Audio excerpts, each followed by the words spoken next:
నమస్తే, welcome to D news. ముందుగా headlines.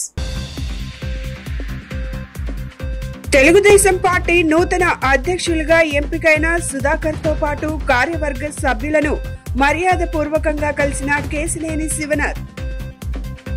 దసరాలోగా చేనేత సహకార సంఘ ఎన్నికలు నిర్వహించనున్నట్లు తెలిపిన రాష్ట్ర బీసీ ఈడబ్ల్యూఎస్ సంక్షేమ చేనేత మరియు జౌళి శాఖ మంత్రి ఎస్ సవిత. పార్టీ కేంద్ర కార్యాలయం ఎన్టీఆర్ భవన్ లో ముఖ్యమంత్రి చంద్రబాబు నాయుడు ఆధ్వర్యంలో పొలిట్ బ్యూరో సమావేశాలు. మైలవరం నియోజకవర్గం ఇబ్రహీంపట్నం మండలంలోని కొటికలపూడి గ్రామ తెలుగుదేశం పార్టీ అధ్యక్షుడిగా నూతనంగా ఎంపికైన ఆర్జా సుధాకర్ తో పాటు నూతనంగా ఎంపికైన పార్టీ నూతన కార్యవర్గ సభ్యులు కేశినేని శివనాథ్ ను మర్యాద పూర్వకంగా కలిశారు. గురునానక్ కాలనీలోని విజయవాడ పార్లమెంట్ కార్యాలయం ఎన్టీఆర్ భవన్ లో బుధవారం ఎంపీ కేశినేని శివనాథ్ ను కలిసి గ్రామ పార్టీలో నూతన కార్యవర్గ సభ్యులుగా తమకి అవకాశం కల్పించినందుకు కృతజ్ఞతలు తెలిపారు. ఈ సందర్భంగా ఎంపీ కేశినేని శివనాథ్ కొటికలపూడి గ్రామ తెలుగుదేశం పార్టీ అధ్యక్షుడిగా ఎంపికైన ఆర్జా సుధాకర్ కు అభినందనలు తెలపటంతో పాటు శాలువాతో సత్కరించి పుష్పగుచ్చం అందించారు. ఉపాధ్యక్షుడిగా ఎన్నికైన కొలాకాని తిరుపతిరావు, సెక్రటరీ గండ్రాల కిషోర్ తో పాటు ఇతర కార్యవర్గ సభ్యులకు ఎంపీ కేశినేని శివనాథ్ అభినందనలు తెలిపారు. ఈ కార్యక్రమంలో మాజీ president Malleti Ramarao, vice MPP బండి వెంకటేశ్వరరావు, టీడీపీ గ్రామ సీనియర్ నాయకులు నాగేశ్వరరావు, వెంకటేశ్వరరావు, వీర్ల వెంకయ్య, శ్రీనివాసరావులతో పాటు తదితరులు పాల్గొన్నారు. దసరాలోగా చేనేత సహకార సంఘ ఎన్నికలు నిర్వహించనున్నట్లు రాష్ట్ర బీసీ ఈడబ్ల్యూఎస్ సంక్షేమ చేనేత మరియు జౌళి శాఖ మంత్రి ఎస్ సవిత తెలిపారు. చేనేతలకు త్వరలో హెల్త్ ఇన్సూరెన్స్ అమలు చేయనున్నామన్నారు. చేనేతల సంక్షేమానికి సీఎం చంద్రబాబు నాయుడు అధిక ప్రాధాన్యం ఇస్తున్నారని, చేనేత దుస్తుల అమ్మకాలు పెంచేలా కేంద్ర ప్రభుత్వ సహకారంతో చర్యలు తీసుకుంటున్నామని తెలిపారు. విజయవాడలోని ఓ కన్వెన్షన్ సెంటర్ లో రాష్ట్రంలో నలుమూలల నుంచి వచ్చిన నేతన్నలతో ఎమ్మెల్యే ఆది నారాయణ రెడ్డితో కలిసి మంత్రి సవిత బుధవారం సమావేశమయ్యారు. ఈ సందర్భంగా ఆమె చేనేత రంగ అభివృద్ధికి సూచనలు, ఎదుర్కొంటున్న సమస్యలను అడిగి తెలుసుకున్నారు. అనంతరం మంత్రి సవిత మాట్లాడుతూ చేనేతల అభివృద్ధికి అధికారంలోకి వచ్చిన మొదటి రోజు నుంచి సీఎం చంద్రబాబు నాయుడు, మంత్రి నారా లోకేష్ రేయింబవళ్లు కృషి చేస్తున్నారన్నారు. నూతన డిజైన్ల తయారీలో శిక్షణ ఇస్తున్నామన్నారు. తయారైన ఉత్పత్తులకు మార్కెట్ సౌకర్యం కల్పించేలా ఎగ్జిబిషన్లు ఏర్పాటు చేస్తున్నామన్నారు.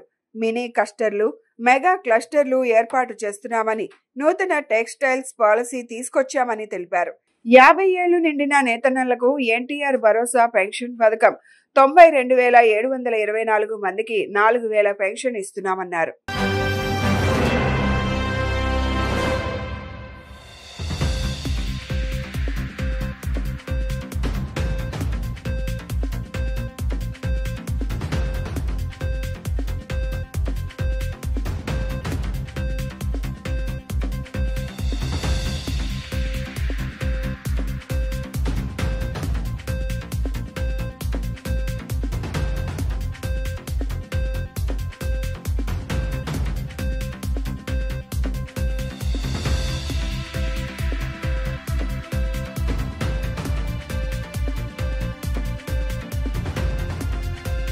ఎన్డీఏ కూటమి ప్రభుత్వంలో నేతన్నలకు పెద్దపీట వేస్తున్నామంటానికి ఇది మరొక నిదర్శనం అని కూడా మీకు తెలియజేస్తూ, ఈరోజు రాష్ట్ర వ్యాప్తంగా ఉన్న నేతన్నలో సొసైటీస్ వారు అందరితోనూ ఒక ఇంటరాక్షన్ మీటింగ్ పెట్టాము. అధికారులు, మరి పెద్దల ఆదినారాయణ రెడ్డి గారు, అదేవిధంగా సొసైటీ వాళ్ళందరితోనూ ఒక మీటింగ్ పెట్టి, మరి గతంలో 14-19లో మాకు స్వర్ణయుగంలా ఉండింది, మరి 19-24లో నేతన్న నేస్తామని ఒకటి ఇచ్చి చేతులు దులుపుకుంది గత ప్రభుత్వం. మరి ఈరోజు మళ్ళీ మాన్యశ్రీ ముఖ్యమంత్రి చంద్రబాబు నాయుడు గారు, యువగళం అధినేత నారా లోకేష్ బాబు గారు నేతన్నల కష్టాలు తెలిసిన వ్యక్తి. ఎన్నికల సమయంలో కూడా మరి యువగళం అధినేత పాదయాత్ర చేస్తున్నప్పుడు కూడా వారికి హామీలు ఇచ్చాం. ఆ హామీలు నెరవేరుస్తున్నాము. మరి వాళ్ళ సమస్యలు ఏంటి అనే విషయాలు చర్చించుకొని మరి మేము మాట నిలబెట్టుకున్న ప్రభుత్వం అని కూడా తెలియజేస్తూ, ఏదైతే ఎన్నికల సమయంలో మాట చెప్పామో 50 సంవత్సరాలకే 4,000 పెన్షన్ అన్నాం. సుమారుగా 92,000 మందికి 4,000 పెన్షన్ కూడా అందజేస్తున్నాం. అదేవిధంగా ఉచిత కరెంటు 200, 500 యూనిట్లు ఉచిత కరెంట్ అన్నాం, అది కూడా ఇస్తున్నామన్న విషయం కూడా తెలియజేస్తూ, అదేవిధంగా థ్రిఫ్ట్ ఫండ్ కూడా 5 కోట్ల రూపాయలు నిధులు కేటాయించాం. దగ్గరలో అది కూడా రిలీజ్ చేయబోతున్నామని ఫైనాన్స్లో ఉంది, అది కూడా రిలీజ్ చేయబోతున్నామన్న విషయాన్ని కూడా తెలియజేస్తూ, దగ్గరలో ఎన్నికలు కూడా జరగబోతున్నామన్న విషయాన్ని కూడా తెలియజేస్తూ, మరి వారు కూడా కొన్ని అడిగారు. మా నేతన్నలకు రీజనల్ ఆఫీస్, ఎన్హెచ్టీసీ రీజనల్ ఆఫీస్ హైదరాబాద్లో ఉంది, అది విజయవాడకు అయితే బాగుంటుంది, ఎందుకంటే రావడానికి పోవడానికి మాకు సుమారుగా 3 రోజుల రూపాయల ఖర్చులు కూడా అదనంగా పడుతున్నాయన్న విషయం కూడా అడిగారు. ఖచ్చితంగా సెంట్రల్తోనూ ముఖ్యమంత్రి గారి దృష్టికి తీసుకెళ్లి దాన్ని కూడా పరిష్కారం చేస్తామని చెప్పాం. మరి అంతేకాకుండా సెంట్రల్ బడ్జెట్, స్టేట్ బడ్జెట్ కూడా ఇంకా పెంచాలి అన్నారు. ఖచ్చితంగా, ఎందుకంటే నరేంద్ర మోడీ గారికి మరి మన ముఖ్యమంత్రి గారికి నేతన్న కష్టాలు తెలిసిన వ్యక్తులు ఇద్దరు కాబట్టి ఇది డబల్ ఇంజన్ సర్కార్.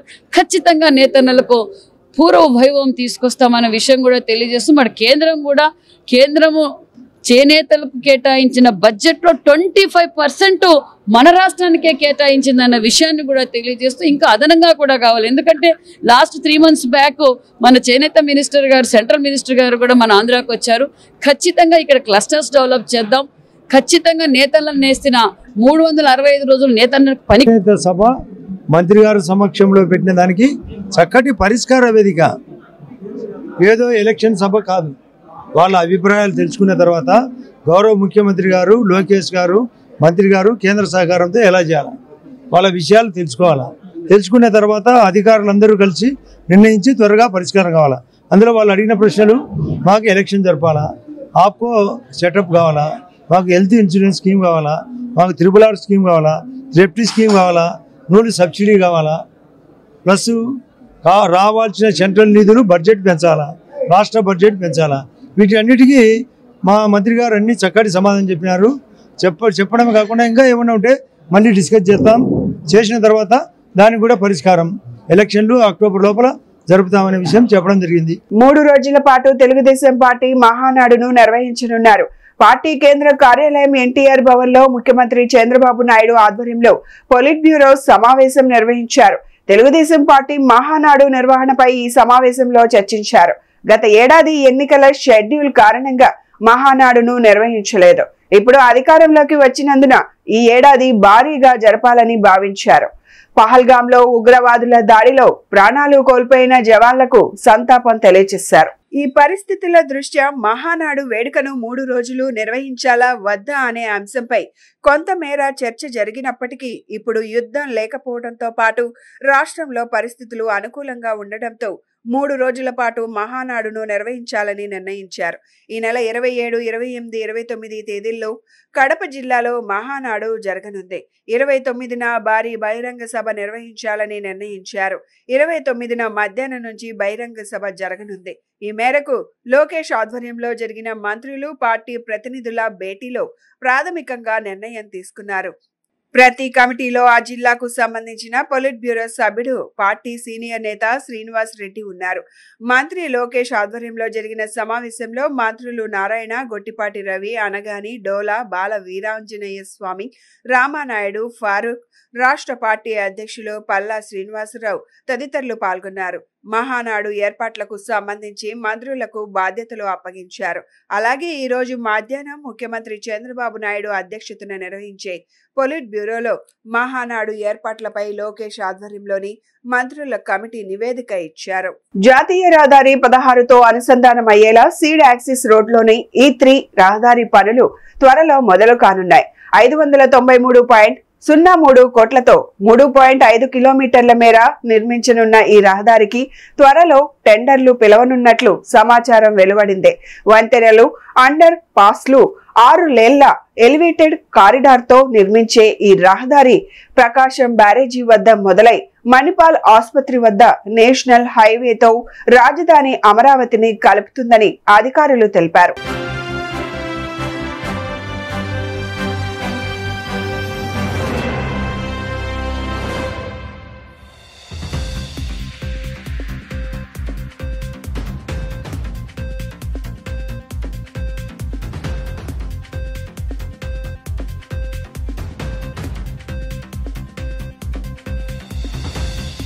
ప్రపంచంలో యువత ఎక్కువగా ఉండేది భారత్ లోనే అని ఏపీ సీఎం చంద్రబాబు అన్నారు.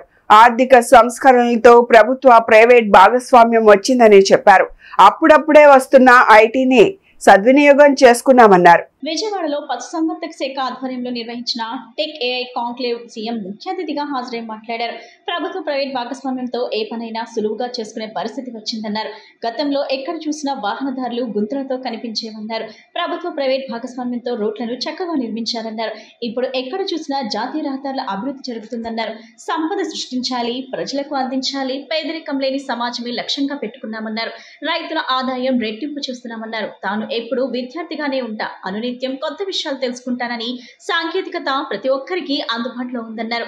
సాంకేతికత యుగంలో సమర్థత పెంచుకోవాలని, ప్రపంచంలో ఎక్కడికి వెళ్ళినా భారతీయులు ఉన్నారని, అందులో తెలుగు వాళ్ళే అధికమన్నారు. నా ఆలోచన ఒక్కటే, మనం బాగుంటేనే చాలదు, తిరిగి సమాజానికి ఇవ్వాలి అని చంద్రబాబు అన్నారు.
ఇక్కడ ఫస్ట్ టైం డిబేట్ చేయడమే కాకుండా మీ అనుభవాలు అవన్నీ క్రోడీకరించారు.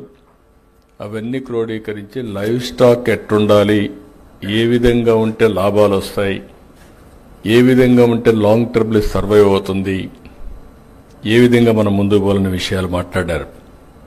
దీనికి మనస్ఫూర్తిగా మీ అందరినీ అభినందిస్తున్నా. ధన్యవాదాలు, కంగ్రాచులేషన్స్. అదే సమయంలో జిఎఫ్ఎస్టి అది ఒక ఆలోచన. ఈరోజు వరల్డ్ ఎకనామిక్ ఫోరం ఉంది. వరల్డ్ ఎకనామిక్ ఫోరంకి ప్రపంచంలో అన్ని దేశాలు అక్కడికి వెళ్తున్నాయి. అక్కడికి వెళ్ళినప్పుడు నెట్వర్కింగ్, నాలెడ్జ్ షేరింగ్, అదే సమయంలో ఒకరినొకరు పరిచయాలు చేసుకోవడం కాకుండా ఎంఓయూలు చేసుకోవడం, ఇలాంటి అనేక కార్యక్రమాలు జరుగుతాయి. ఒకసారి అక్కడికి వెళ్తే అన్ని దేశాలు తిరిగే పని ఉండదు. మనం ఎవరిని కావాలంటే వాళ్ళని కలిసి మన బిజినెస్ ఒకసారి రెన్యూ చేసుకొని కొత్త విషయాలు నేర్చుకొని మనం వస్తూ ఉంటాం. అందుకే 95 నుంచి నేను ఎప్పుడూ చెప్తా ఉంటాను, ఒక విద్యార్థిగా నేను ఉంటాను, అనునిత్యం నేర్చుకుంటానని చెప్పాను. అదేవిధంగా ప్రతి సంవత్సరం కూడా వెళ్తాను. ఈ సంవత్సరం కూడా మళ్ళీ వెళ్ళొచ్చాను. దానివల్ల అనేక విషయాల్ని రెన్యూ చేసుకునే అవకాశం వస్తుంది. అయితే ఇక్కడ జిఎఫ్ఎస్టి అనేది మీరు చూస్తే ఈరోజు ఈ పేరే global forum for sustainable transformation. ఇది ఏదో ఒక ఆంధ్రప్రదేశ్కి కన్ఫైన్డ్ కావడం కాదు. ఇది ఒక ప్రూఫ్ ఆఫ్ కాన్సెప్ట్గా ఉండాలి. ఇది ఒక గ్లోబల్ ఫోరమ్గా ఉండాలి. ఈరోజు టెక్నాలజీ మెచ్యూర్ అయింది. దీన్ని ఏ విధంగా ఆలోచించాలో ఆలోచించి ఒక 5-6 సంవత్సరాల కంటే ముందు ఈ ఆర్గనైజేషన్ స్టార్ట్ చేశాం. బీజేపీ నినాదం సబ్కే సాత్ సబ్కా వికాస్ అని, పార్టీలో కుల మతాలకు తావు లేదని ఏపీ బీజేపీ అధ్యక్షురాలు దగ్గుపాటి పురంధేశ్వరి స్పష్టం చేశారు. ఇది బీజేపీ మూల సిద్ధాంతమని పేర్కొన్నారు ఆమె. శాసన మండలి వైస్ చైర్పర్సన్ పదవికి రాజీనామా చేసి జకియా ఖానం బీజేపీలో చేరడం చాలా సంతోషంగా ఉందన్నారు. మైనార్టీలకు బీజేపీపై ఉన్న ప్రేమ, విశ్వాసం జకియా ఖానం చేరికతో మరోసారి రుజువైందన్నారు. జకియా ఖానంను మనస్ఫూర్తిగా బీజేపీలోకి ఆహ్వానిస్తున్నామన్నారు. వైసీపీకి శాసనమండలి వైస్ చైర్పర్సన్ పదవికి రాజీనామా చేసిన జకియా ఖానం బీజేపీలో చేరారు. రాజీనామా అనంతరం ఆమె విజయవాడలోని బీజేపీ రాష్ట్ర కార్యాలయానికి వచ్చారు. ఆమెకు బీజేపీ రాష్ట్ర అధ్యక్షురాలు పురంధేశ్వరి కాషాయ కండువా కప్పి పార్టీలోకి ఆహ్వానించారు. ఈ సందర్భంగా పురంధేశ్వరి మాట్లాడుతూ మైనార్టీలకు బీజేపీలో మంచి స్థానం ఉంటుందని, కుల మతాలకు అతీతంగా పేదలకు సంక్షేమ ఫలాలు అందించడమే బీజేపీ లక్ష్యమన్న పురంధేశ్వరి ఆ దిశగానే దేశానికి బీజేపీ సుపరిపాలన అందిస్తుందని చెప్పుకొచ్చారు. పాకిస్తాన్ కవ్వింపు చర్యలకు దిగితే భారత్ గట్టిగానే బుద్ధి చెప్పిందన్నారు. ప్రధాని నరేంద్ర మోడీ దృఢమైన నిర్ణయం తీసుకున్నారని కొనియాడారు. 2014 ముందు కళ్ళు మూసుకునే పరిస్థితి ఉండేదని, 2014 తర్వాత పరిస్థితులు మారాయన్నారు. ప్రధాని నరేంద్ర మోడీ తీసుకునే నిర్ణయాలతో ప్రత్యర్థులు హడలిపోయారని చెప్పారు ఆమె. ఉగ్ర స్థావరాలను టార్గెట్ చేసి దాడులు చేసిన భారత సైన్యం సామర్థ్యం అద్భుతమని పురంధేశ్వరి కొనియాడారు. మన యుద్ధం ఉగ్రవాదులపై అనే సందేశం ప్రధాని ప్రపంచానికి తెలియజేశారన్నారు. పాకిస్తాన్ ఉగ్రవాదులకు తర్ఫీదిస్తుందని, అందుకే మన యుద్ధం పాకిస్తాన్ పౌరుల మీద కాకుండా ఉగ్రవాదులపై యుద్ధం చేశామన్నారు. బలమైన నాయకత్వం, సత్తా ఉన్న నాయకుడు ప్రధాని నరేంద్ర మోడీ అని ప్రశంసించారు ఆమె. అటువంటి నాయకత్వాన్ని ప్రధాని మోడీ రూపంలో బీజేపీ ఈ రోజు దేశానికి అందించిందని పురంధేశ్వర్ చెప్పుకొచ్చారు. మంత్రి సత్యకుమార్ యాదవ్ మాట్లాడుతూ జకియా ఖానం కుటుంబం ఎన్నో ఏళ్లుగా రాజకీయాల్లో ఉంటుందన్నారు. జకియా ఖానం బీజేపీలో చేరటం సంతోషకరమన్నారు. జకియా ఖానం మాట్లాడుతూ ప్రధాని మోడీ అందరికీ సమాన హక్కులు అమలు చేస్తున్నారని తెలిపారు. ముస్లిం మహిళలకు భరోసా ఇచ్చిన ఏకైక ప్రధాని మోడీయే అని పేర్కొన్నారు. ముస్లిం మైనార్టీల నుంచి మంచి సందేశం ఇచ్చేందుకే పార్టీలో చేరినట్లు చెప్పారు. సోదరిమణి జాకియా గారు, వారి భర్త గారు ఇంతకు ముందు ఆయన మార్కెట్ చైర్మన్ గా కూడా ఉన్నారు. రాయచోట్లో జిల్లా పరిషత్ చైర్మన్ గా ఉన్నారు. ఇప్పుడు వారు లేరు, పరంపదించారు. అయితే వారి పరంపదించిన తర్వాత జాకియా గారు వైఎస్ఆర్సీపీలో వెళ్ళినటువంటి సందర్భంలో వారికి మండల లెజిస్లేటివ్ కౌన్సిల్లో వారికి సీట్ ఇవ్వడం మాత్రమే కాకుండా తర్వాత చైర్మన్ చేశారు. కానీ ఇవాళ భారతీయ జనతా పార్టీ ఏ రకమైనటువంటి, ఇందాక చెప్పారు, ఒక బలమైనటువంటి నాయకత్వాన్ని దేశానికి అందిస్తూ, దేశాన్ని ప్రగతి పదంలో నడిపిస్తూ, అవినీతి అనేటువంటి పదానికి తావు లేకుండా, ఇందాక చెప్పినట్లుగా మేక్ ఇన్ ఇండియా అనేటువంటి అద్భుతమైనటువంటి కార్యక్రమాలు ప్రతి ఒక్కరికి సంక్షేమాన్ని అందిస్తున్నటువంటి సందర్భంలో ఆ యొక్క మనోభావాన్ని గుర్తించి ఇవాళ జాకియా గారు భారతీయ జనతా పార్టీలో చేరుతున్నటువంటి సందర్భంలో వారిని నేను హృదయపూర్వకంగా పార్టీలోకి ఆహ్వానిస్తూ వారికి నా శుభాకాంక్షలు తెలియజేస్తూ భారతీయ జనతా పార్టీని మైనారిటీల్లోకి తీసుకువెళ్ళడానికి, అదేవిధంగా భారతీయ జనతా పార్టీ బలోపేతానికి వారు శక్తివంచన లేకుండా కృషి చేస్తారు అని చెప్పి విశ్వసిస్తూ మరి ఒక్కసారి వారిని ఆహ్వానిస్తూ సెలవు తీసుకుంటున్నాను. నమస్కారం. జై హింద్. భారతీయ జనతా పార్టీ సిద్ధాంతం పట్ల నమ్మకంతో, నరేంద్ర మోడీ గారి సమర్థ నాయకత్వం పట్ల విశ్వాసంతో బీజేపీ కుటుంబంలోకి చేరుతున్న సోదరి శాసనమండలి ఉపాధ్యక్షురాలు శ్రీమతి మయానా జకియా ఖానం గారిని పార్టీలోకి సాదరంగా ఆహ్వానిస్తున్నాను. వారు భారతీయ జనతా పార్టీలోకి చేరడం వల్ల ఇవాళ దేశంలో మైనారిటీల పట్ల నరేంద్ర మోడీ గారి ప్రభుత్వం అవలంబిస్తున్న విధానాలు ఏ విధంగా అనే విషయాన్ని సమాజానికి అర్థమవుతుంది. ఈరోజు భారతీయ జనతా పార్టీలో నేను గౌరవప్రదంగా కలవడం జరిగింది. పార్టీలో ఆహ్వానించినందుకు మన రాష్ట్ర అధ్యక్షురాలు గౌరవనీయులు పురంధేశ్వరి మేడం గారికి, మన రాష్ట్ర మంత్రివర్యులు శ్రీ సత్యకుమార్ గారికి నేను మనస్ఫూర్తిగా ధన్యవాదాలు తెలుపుకుంటున్నాను. ముస్లిం మైనార్టీల విషయంలో, మహిళల విషయంలో, సాధికార విషయంలో, సంక్షేమ పథకాల విషయంలో అన్నింటిలో కూడా మైనార్టీలకు కూడా దగ్గరగా ఉండి వాళ్ళకు చేరేందుకు అన్ని విధాలుగా కృషి చేస్తూ ఒక దేశానికి తండ్రిలాగా మన గౌరవ ప్రధానమంత్రి గారు అందరికీ సమానంగా అన్ని కుల మతాలకు అతీతంగా సంక్షేమ పథకాలు ఇవ్వడమే కాక మైనార్టీ మహిళలకు కూడా పెద్దపీట రాజకీయాల్లో వేయాలని ఒక మంచి ఉద్దేశంతో ఆయన దేశాన్ని ముందుకు తీసుకువెళ్తున్నారు. అందుకోసము మైనార్టీలకు మంచి మెసేజ్ ఇవ్వాలి. మైనార్టీలు కూడా భారతీయ జనతా పార్టీలో ఉండాలి. ఉంటేనే మైనార్టీ సామాజిక వర్గానికి కూడా సమాజానికి మంచి మెసేజ్ ఉంటుంది అనే ఒక మంచి సంకల్పంతో నేను ఈరోజు భారతీయ జనతా పార్టీలో చేరడం జరిగింది. ఇంద్రకీలాద్రి దేవస్థానం నందు కనకదుర్గమ్మకు ఓ చేనేత కార్మికుడు అగ్గిపెట్టెలో పట్టు చీరను సమర్పించారు. అగ్గిపెట్టెలో ఈమెడే పట్టు చీర తయారు చేసి అమ్మవారికి అందించడం జరిగిందని చేనేత కళాకారుడు నల్లా విజయ్ కుమార్ తెలియజేశారు. ఈ సందర్భంగా ఆలయ నిర్వాహకులు ఆ కళాకారుడిని సత్కరించి అమ్మవారి చిత్రపటాన్ని అందజేశారు. విజయవాడ కనకదుర్గమ్మకు చేనేత కళాకారుడు నల్లా విజయ్ కుమార్ అగ్గిపెట్టెలో ఈమెడే పట్టు చీర తయారు చేసి దుర్గమ్మకు సమర్పించాడు. తెలంగాణ రాష్ట్రం సిరిసిల్ల వాస్తవ్యుడైన చేనేత కళాకారుడు నల్లా విజయ్ కుమార్ వారి తండ్రి నల్ల పరంధాములు వారసత్వానికి పుణికిపుచ్చుకొని చేనేత కళారంగంలో ఆరితెగిన వాడయ్యాడు. రకరకాల చీరలు తయారు చేయగల నైపుణ్యం కలిగిన కళాకారుడు. ఈ చేనేత కుటుంబం ప్రతి 2 ఏళ్లకొకసారి వారి ఇంటి ఇలవేల్పైన కనకదుర్గ అమ్మవారు ఆశీర్వచనం కోసం రావడం ఆనవాయితీ. ఈ సందర్భంగా అగ్గిపెట్టెలో ఈమెడే పట్టు చీర తయారు చేసి అమ్మవారికి అందించడం జరిగింది. చీర బరువు 100 గ్రాములు. దీని పొడవు 5.5 మీటర్లు మరియు వెడల్పు 48 ఇంచులు. దీనిని పూర్తిగా పట్టు దారాలతో మరియు గోల్డ్ జరీ వాడటం జరిగిందని, దీన్ని తయారు చేయడానికి సమయం సుమారుగా 5 రోజులు పట్టిందని నల్లా విజయ్ కుమార్ తెలిపారు. ఈ సందర్భంగా ఆలయ కార్యనిర్వహణాధికారి వికే సీనా నాయక్ వీరిని అభినందించి అమ్మవారి ప్రసాదములను అందజేశారు.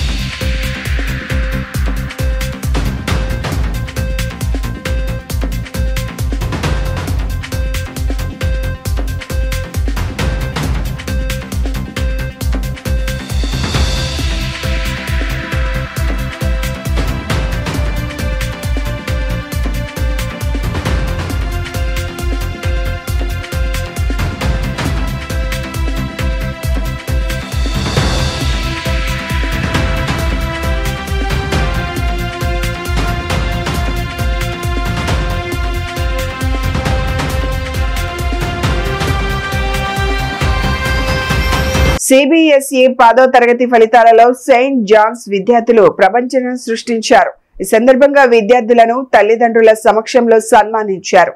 అనంతరం స్కూల్ ఆవరణలో బాణసంచా పేల్చి సంబరాలు జరిపారు. ఈ సందర్భంగా స్కూల్ సీఈఓ కె రమాభారతి మాట్లాడుతూ, నిన్న విడుదలైన సిబిఎస్ఈ 10వ తరగతి ఫలితాల్లో తమ విద్యార్థులు సంచలన ఫలితాలు నమోదు చేసుకుని చెప్పారు. తమ విద్యార్థి కె శ్రీ ఆనంద్ 495 మార్కులతో జాతీయ స్థాయిలో 4వ ర్యాంక్, రాష్ట్ర స్థాయిలో 2వ ర్యాంక్, జిల్లా స్థాయిలో మొదటి ర్యాంక్ సాధించి తమ విద్యా సంస్థలకు గర్వకారణంగా నిలిచారన్నారు. అదేవిధంగా రేచన ఎన్ 493, దీపక్ నాగసాయి 492, దేవి ప్రియాంక 491, డి సూరజ్ 490, కె నూతన 490 మార్కులు సాధించారని తెలిపారు. 6 విద్యార్థులు 490 మార్కులు, ఆ పైన 23 మంది విద్యార్థులు 480 పైగా మార్కులు, 470 మార్కులు, ఆ పైన 33 మంది విద్యార్థులు సాధించారని పేర్కొన్నారు.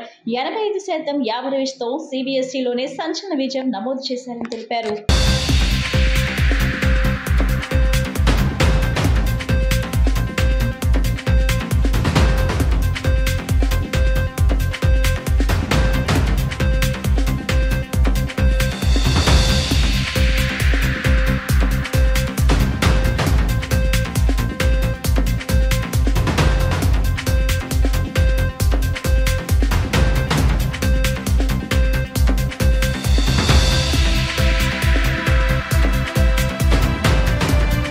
Representing St. John's English Medium High School, a school with 40 years legacy, which was established by the founders Dr. T. Sudarshanamma and T.S. Tyagaraju Sahayam.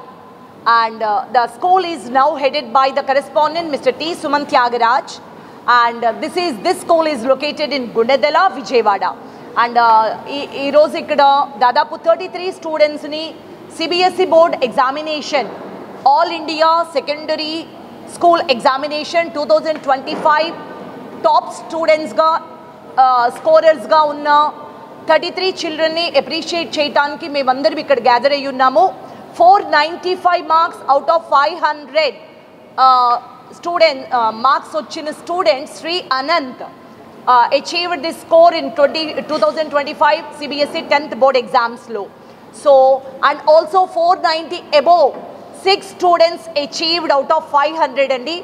ee celebration ni attend avvataniki andarni pillalni students 33 students who crossed 470 above marks 500 ni appreciate cheyadaniki వాళ్ళ parents ni వాళ్ళకి మా పట్ల ఉన్న నమ్మకాన్ని appreciate చేయడానికి ఈరోజు అందరం gather అయ్యాం ఇక్కడ. We're so happy. This 495 out of 500 is the nation 4th rank and also state 2nd rank, and district wise and city wise this is the 1st rank. Sri Anant of St. John's English Medium High School, Gunnadala, Vijayawada has achieved 495 out of 500, and also 6 students achieved above 490 and out of 500, and 22 students achieved 480 above marks out of 500, and 33 students achieved 470 marks out of 500, and school average is the top. It is 85 average, and this is the best ever record in CBSE board examination for any school. Thank you very much for being here. నైరుతి రుతుపవనాలు వేగంగా కదులుతున్నాయి. ఈ ఏడాది ముందుగానే కేరళను తాకనున్నాయి. మంగళవారం సాయంత్రానికి దక్షిణ అండమాన్ సముద్రం, నికోబార్ దీవులు, ఆగ్నేయ బంగాళాఖాతంలో నైరుతి రుతుపవనాలు ప్రవేశిస్తాయని వాతావరణ శాఖ ప్రకటించింది. ఆ తరువాత 4 నుండి 5 రోజుల్లో దక్షిణ అరేబియా సముద్రం, దక్షిణ మధ్య బంగాళాఖాతం, అండమాన్లో అన్ని ప్రాంతాలకు విస్తరించనున్నాయని తెలిపింది. ప్రస్తుతం అండమాన్ నికోబార్ దీవుల్లో వర్షాలు కురుస్తున్నాయని, రానున్న 24 గంటలలో అక్కడ భారీ నుంచి అతి భారీ వర్షాలు కురుస్తాయని వాతావరణ శాఖ తెలిపింది. అండమాన్లోకి ప్రవేశించిన తర్వాత నైరుతి రుతుపవనాలు క్రమంగా ముందుకు కదిలి కేరళను తాకుతాయి. ఇందుకు కనీసం 2 వారాల సమయం పడుతుందని పేర్కొంది.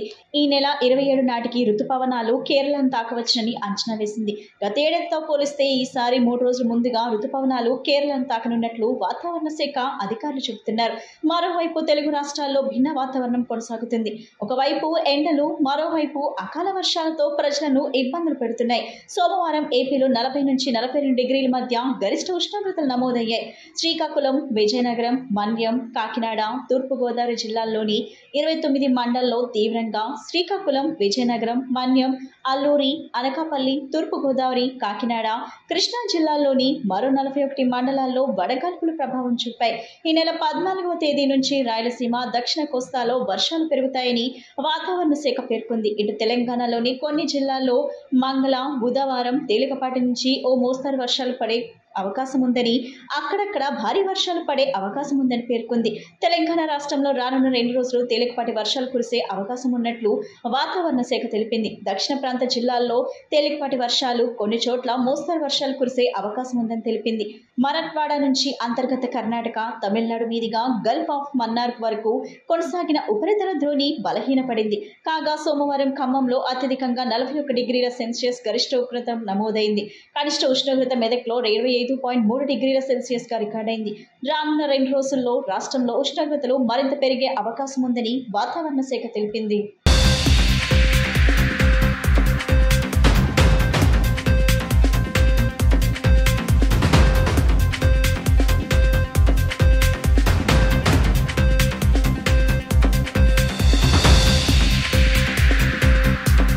చేతికర్ర ఇచ్చి మూతి పళ్ళు రాళ్ళ కొట్టించుకున్న చందంగా చంద్రబాబు పాలన సాగిస్తున్నారని వాయిస్ ఫర్ చేంజ్ సంస్థ నిర్వాహకులు అల్లు వెంకటేశ్వర్లు విమర్శించారు. ఎన్నికల ముందు ఎన్నో హామీలు ఇచ్చి ఒక్క హామీ కూడా నెరవేర్చకుండా ప్రజలను మోసం చేస్తున్నారని ఆరోపించారు. వాయిస్ ఫర్ చేంజ్ సంస్థ ఆధ్వర్యంలో గాంధీనగర్ ప్రెస్ క్లబ్ నందు విలేకరుల సమావేశం జరిగింది. ఈ సందర్భంగా సంస్థ నిర్వాహకులు అల్లు వెంకటేశ్వర్లు మాట్లాడుతూ, కూటమి పాలనలో రాష్ట్రం అభివృద్ధిలో ఒక అడుగు ముందుకు 4 అడుగులు వెనక్కు అన్న విధంగా ఉందన్నారు. కనీసం రాష్ట్రంలో అందరికీ మంచినీరు అందించలేని స్థితిలో ప్రభుత్వం ఉందన్నారు. పిల్లలు పోషకాహారం లోపంతో ఎదుగుదల కోల్పోతున్నా ప్రభుత్వం పట్టించుకోవడం లేదన్నారు. రైతుల విషయంలో రైతు వారి పట్టా భూములను ప్రభుత్వ భూములుగా నమోదు చేసి రిజిస్ట్రేషన్ కు నోచుకోకుండా చేసి వారిని మోసం చేసిందన్నారు. పనిచేయాల్సిన ఎగ్జిక్యూటివ్ అధికారులు పనిచేయటం లేదని, పని కోసం వెళితే ప్రజాప్రతినిధుల నుండి సిఫార్సు లెటర్లు అడుగుతున్నారని చెప్పారు. ప్రభుత్వం పారదర్శకంగా ప్రజల అవసరాలకు అనుగుణంగా పనిచేయాల్సిన అవసరం ఉందని, అటువంటి పరిపాలనకు సుదూరమైన పాలన కూటమిస్తుందని ఆరోపణలు చేశారు.